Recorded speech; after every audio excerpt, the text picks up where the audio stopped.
Hello and welcome everyone. स्वागत है आपका मेरे official YouTube channel agriculture success point पर। और आज का जो हमारा टॉपिक है वो है पोरोसिटी। आज हम पोरोसिटी के अंदर पोरोसिटी के बारे में पढ़ेंगे और उसका न्यूमेरिकल भी करेंगे। एग्जाम के अंदर किस टाइप से न्यूमेरिकल आता है वो भी करेंगे। और कल जो हमने किया था बल्क डेंसिटी, पार्टिकल डेंसिटी, मतलब डेंसिटी टॉपिक कंप्लीट किया था और बल्क डेंसिटी के न्यूमेरिकल भी मैंने आपको कराए थे और एक न्यूमेरिकल आपको करने के लिए भी दिया था। आई होप कि आपने वो कर लिया होगा।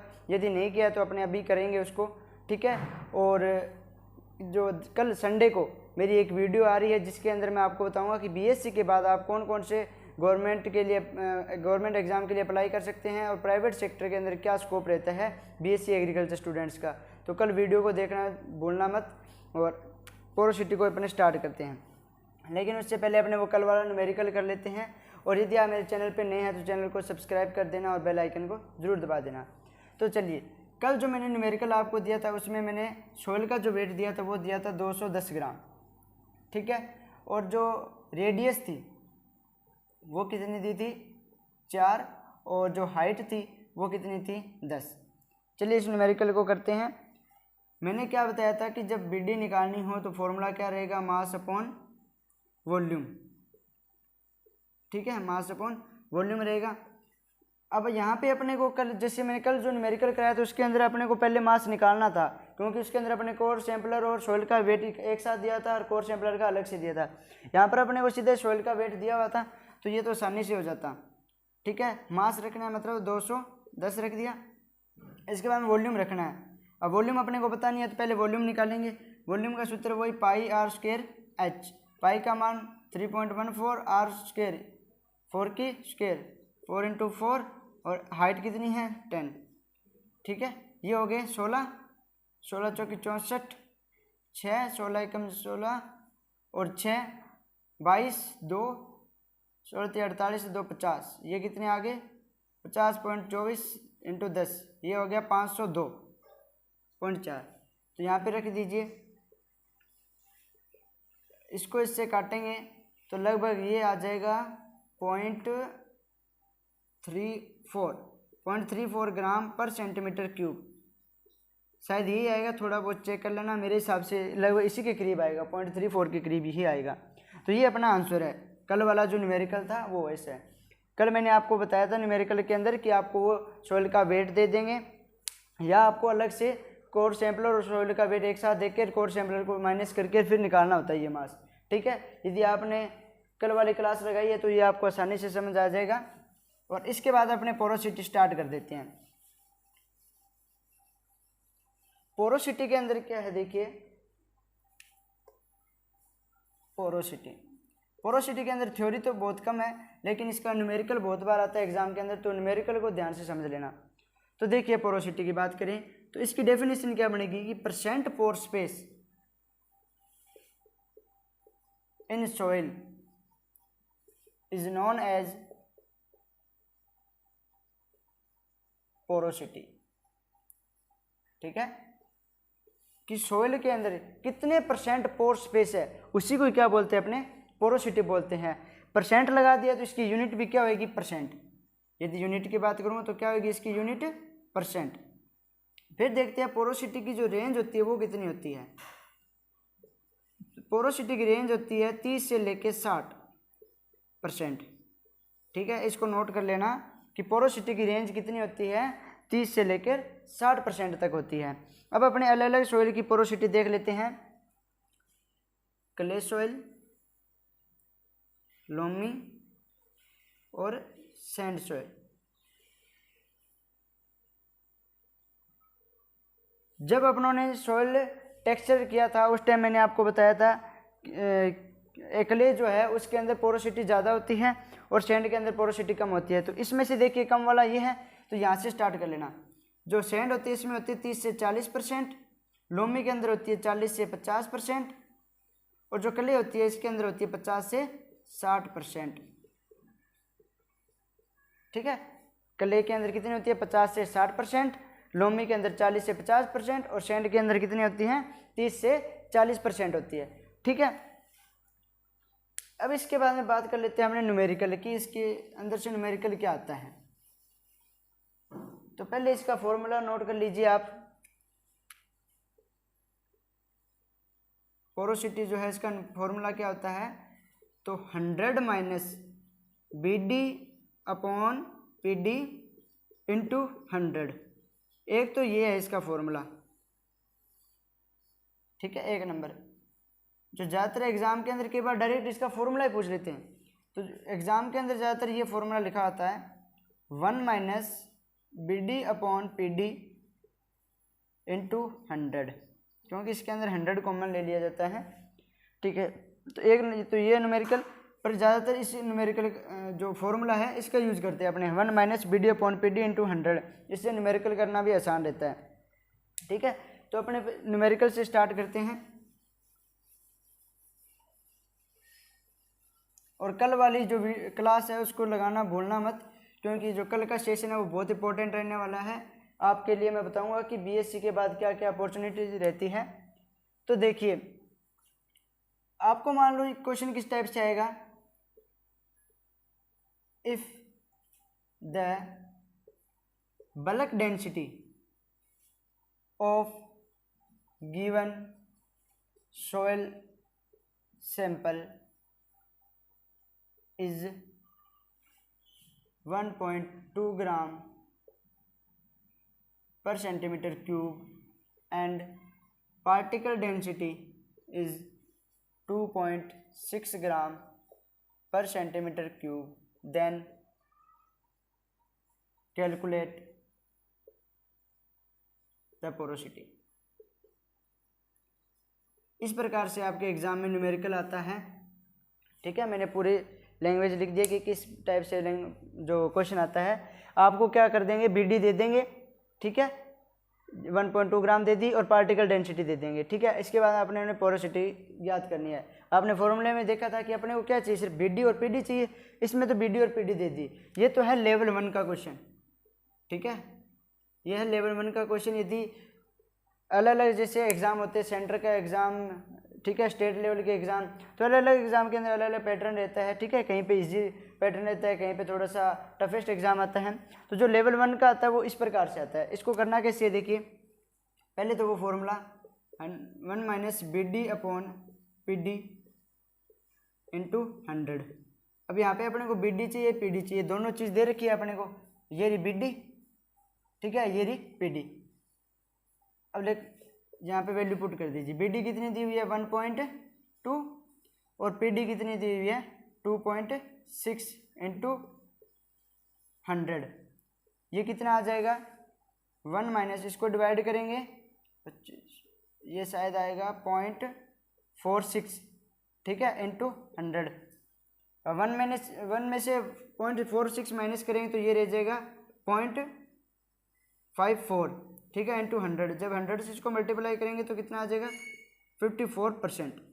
बस इतना से करना होता है न्यूमेरिकल अपने को, ठीक है। क्या है, अपने को BD और PD दोनों चीज़ दे दी जाएगी, ठीक है। अपने को बस वैल्यू पुट करनी है। BD कितनी दी है 1.2 और PD कितनी दी हुई है 2.6। जब इसको डिवाइड करेंगे तो ये आएगा 0.46 आएगा। इसको 1 में से माइनस करो तो कितना रह जाएगा 0.54 रह जाएगा। इसको 100 से मल्टीप्लाई करेंगे तो आपको ये तो मल्टीप्लाई तो करना आता है, क्योंकि यहाँ पे पॉइंट है, 100 से मल्टीप्लाई करें तो यहाँ पे आ जाएगा, तो 54% इसका आंसर आएगा। ये तो है लेवल 1 का क्वेश्चन, बिल्कुल ईजी सा क्वेश्चन आता है। लेकिन लेवल 2 का क्वेश्चन थोड़ा सा चेंज हो जाता है। उसके अंदर क्या देते हैं अपने को, वो देख लेते हैं। लेवल 2 के अंदर क्या है, अपने को दे देंगे क्वेश्चन नंबर 2, ठीक है। यह है लेवल 2 का क्वेश्चन। इससे आगे क्वेश्चन नहीं आता, ठीक है। ये लेवल रहता है ज़्यादातर एग्जाम में। अब इसमें अपने को क्या है, जैसे PD दे दी 2.6 ग्राम, अपने PD वही ले लेते हैं पिछले क्वेश्चन वाली, ठीक है। PD तो अपने को वो सेम ही ले लिया अपनों ने, तो अपने को क्या दे देंगे, वो PD दे देंगे 2.6 ग्राम पर सेंटीमीटर क्यूब। अब BD यहाँ पे क्या निकालनी पड़ेगी पहले, तो इसलिए वो न्यूमेरिकल जो आएगा उसके अंदर PD दे दी। उसके बाद में अपने को बोल देंगे कि जो कोर्स सैम्पलर है एंड सोयल का वेट जो है वो कितना है 230 ग्राम, ठीक है। और कोर सैंपलर जो है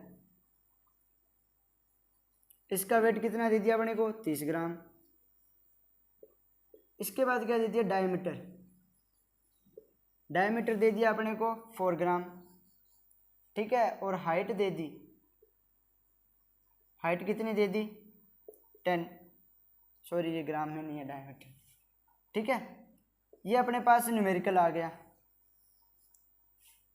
इस प्रकार से आपका न्यूमेरिकल आएगा। अब कैसे सॉल्व करना है उसको देखना। तो सबसे पहले आपको क्या दे दिया उसने, पार्टिकल डेंसिटी दे दी, अपने को कहीं बल्क डेंसिटी दिखाई नहीं दे रही, ठीक है।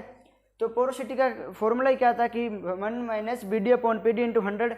तो पी डी तो है अपने पास, बी डी अपने को ज्ञात करनी पड़ेगी। और कल अपनों ने अच्छी तरह से समझा था कि किस प्रकार से बी डी निकालते हैं, ठीक है। इसीलिए मैंने दोनों टॉपिक एक साथ कराए हैं।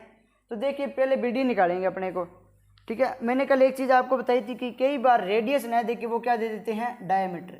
डायमीटर को हिंदी में क्या बोल देते हैं, व्यास, ठीक है। तो आपको पता है कि डायमीटर जो होता है वो रेडियस का दुगना होता है। तो अपने जब रेडियस, क्योंकि वॉल्यूम का फॉर्मूला ही क्या होता है, पाई आर स्क्वायर एच। तो अपने को यहाँ रेडियस चाहिए होती है, डायमीटर नहीं चाहिए होता है। तो इसका अपने 2 से इसको डिवाइड कर देंगे। तो अपने पास रेडियस कितनी आ गई, 2 आ गई, ठीक है। तो पहले देखिए जो बी डी निकालते हैं उसका फॉर्मूला क्या होता है, मास अपॉन वॉल्यूम। अब अपने पास ना तो मास है ना वॉल्यूम है, लेकिन अपने को डाटा दे रखा है। अब मैंने कल क्वेश्चन कराया तो उसके अंदर बताया था आपको कि मास कैसे निकालते हैं। अब इसके अंदर देखिए कोर सैंपलर एंड सॉइल का दोनों का वेट दिया हुआ है कितना, 230 ग्राम, और कोर सैंपलर का दिया हुआ है 30 ग्राम। तो अपने यदि इसमें से कोर सैंपलर का वेट घटा दें तो अपने पास क्या रह जाएगा, सॉइल का वेट। तो देखिए ऐसे ही करना है अपने को। तो कोर सैंपलर का वेट कितना है, 230 ग्राम, इसमें से घटा दो आप कोर सैंपलर का वेट, तो कितना रहेगा 200। तो अपने पास मास तो आ गया कितना, 200। अब वॉल्यूम निकालते हैं। वॉल्यूम का फॉर्मूला वही पाई आर स्क्वायर एच। पाई का मान कितना दिया हुआ है, पाई का 3.14 हो गया। आर रेडियस कितनी है 2, तो 2 इंटू 2 इंटू एच, हाइट कितनी दी हुई है 10। अब देखिए 2 दूनी 4, 4 से इसको गुणा कर लेते हैं, 4 चौके 16, 1 4 एकम 4 और 1 5 और 4 3 12, 1256 आ गया इंटू 10। तो ये 2 संख्या के बाद पॉइंट है, ये कितना आ जाएगा 1.125.6, ठीक है। 10 से गुणा करेंगे तो 1 पॉइंट इधर से हो जाता है। तो ये अपने पास क्या आ गया, वॉल्यूम आ गया। कैलकुलेशन तो आपको सीखनी पड़ेगी, ठीक है। ये अपने पास आ गया वॉल्यूम। अब इसको कर लेते हैं सॉल्व। देखिए जब इसको डिवाइड करेंगे 159 आ गई, 25 दूना 125, 125, हाँ यही आएगा लगभग 1.59 आएगा, ठीक है।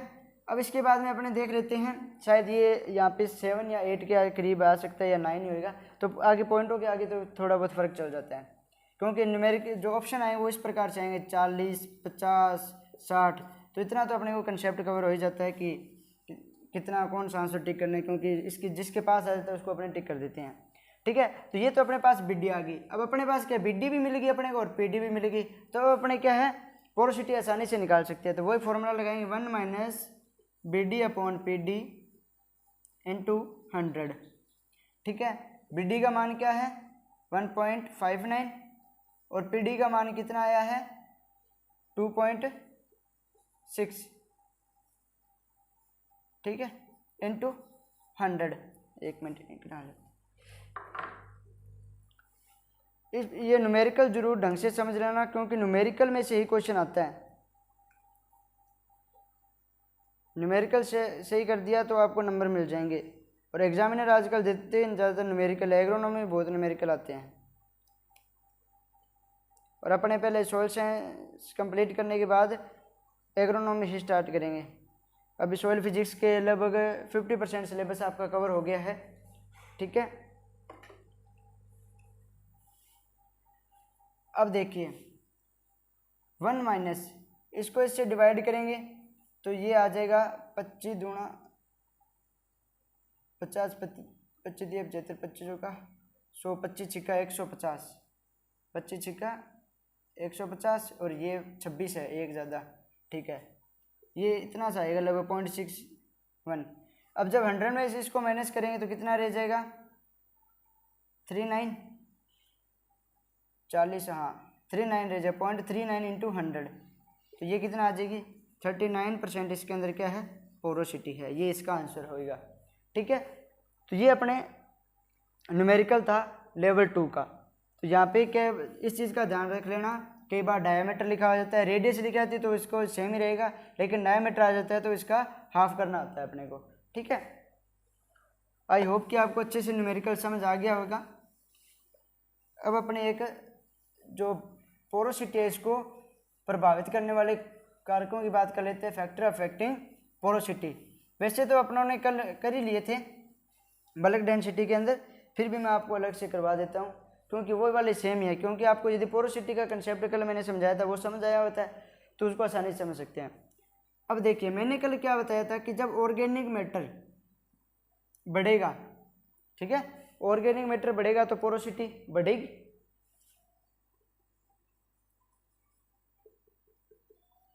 ठीक है, ऑर्गेनिक मैटर बढ़ेगा तो पोरोसिटी बढ़ेगी।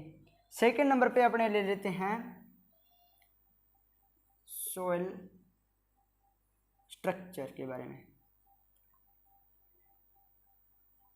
सॉइल स्ट्रक्चर को अपनों ने किया था, उसका डिस्क्रिप्शन लिंक भी इसके डिस्क्रिप्शन में इसका लिंक मिल जाएगा। ठीक है, सॉइल स्ट्रक्चर का। तो सॉइल स्ट्रक्चर के अंदर क्या है कि अपनों ने दो पढ़ी थी मेन, तो प्लेटी और जो क्रम्ब। ठीक है, मैंने बताया था कि ज़्यादातर या तो क्योंकि प्लेटी किस सॉइल के अंदर होती है, क्ले सॉइल के अंदर, और एक क्रम्ब मैंने बताया कि एग्रीकल्चर प्रोडक्शन के लिए बेस्ट होती है। ठीक है, तो सॉइल स्ट्रक्चर की बात करेंगे तो क्रम्ब जो होती है इसके अंदर पोरोसिटी हाई होती है, प्लेटी के अंदर लो होती है। ठीक है, प्लेटी के अंदर क्या होती है, लो, और इसके अंदर हाई होती है। इसके बाद में यदि मैं सॉइल टेक्सचर की बात करूं, सॉइल टेक्सचर का कंसेप्ट क्या बोलता है, उसके अंदर अपनों ने दो पढ़े थे। एक तो पढ़ा था कोर्सर, ठीक है, एक पढ़ा था क्ले। तो कोर्सर कौन सा था, सैंड वाला था। ठीक है, तो सैंड के अंदर तो पोरोसिटी कम होती है तो यहाँ पे क्या हो जाएगी, लो, और क्ले के अंदर पोरोसिटी हाई होती है। ठीक है, तो सॉइल स्ट्रक्चर में देखें तो प्लेटी के अंदर पोरोसिटी कम, क्रम्ब के अंदर पोरोसिटी ज़्यादा। सॉइल टेक्सचर की बात करेंगे तो क्ले के अंदर पोरोसिटी हाई और कोर्सर के अंदर पोरोसिटी कम। ठीक है, इसके बाद में ये 1 number, 2 number, 3 number, 4 number point की बात करूं, 4 नंबर पॉइंट पे आ जाएगा कॉम्पैक्टनेस। एक कल अपनों ने किए थे, ये नहीं किए थे, बस बाकी जो पॉइंट है वो सेम ही है। कॉम्पैक्टनेस, कॉम्पैक्ट होएगी सॉइल तो पोरोसिटी डाउन हो जाएगी। ठीक है, तो कॉम्पैक्टनेस होने से पोरोसिटी क्या हो जाती है, कम हो जाती है। ठीक है, सॉइल कॉम्पैक्ट होएगी, ठीक है, कॉम्पैक्ट होएगी तो पोरोसिटी कम हो जाती है। इसके बाद में अपने बात करें टिलेज की। टिलेज देखो, कल मैंने समझाया था कि अपने टिलेज किस लिए करते हैं, ताकि सॉइल के अंदर पोरोसिटी वगैरह बढ़िया हो जाए। तो टिलेज करने से क्या है, पोरोसिटी बढ़ जाएगी। तो ये भी ध्यान रखना कि टिलेज का क्या इफेक्ट पड़ता है, टिलेज से पोरोसिटी हाई हो जाती है। छठा पॉइंट इसके अंदर देख लीजिए आप, पडलिंग। कल मैंने अच्छे से बताया था पडलिंग क्या होती है। अब पडलिंग धान के अंदर करते हैं तो राइस के अंदर अपने जब करते हैं तो पानी से मतलब पानी लगाकर उस पर पाटा चलाकर उसके मतलब पूरे जो पोर स्पेस होते हैं उनको बंद कर देते हैं। ठीक है, तो पडलिंग से पोरोसिटी क्या होती है, डाउन हो जाती है। तो पोरोसिटी इससे क्या हो जाएगी, कम। ठीक है, पडलिंग से पोरोसिटी कम। एक पॉइंट और लिख लो आप, इंटेंसिव। ठीक है, इंटेंसिव क्रॉपिंग। इंटेंसिव क्रॉपिंग जो है इससे भी क्या होती है, पोरोसिटी कम होती है। पास पास फसल लगाएं पोरोसिटी कम हो जाएगी।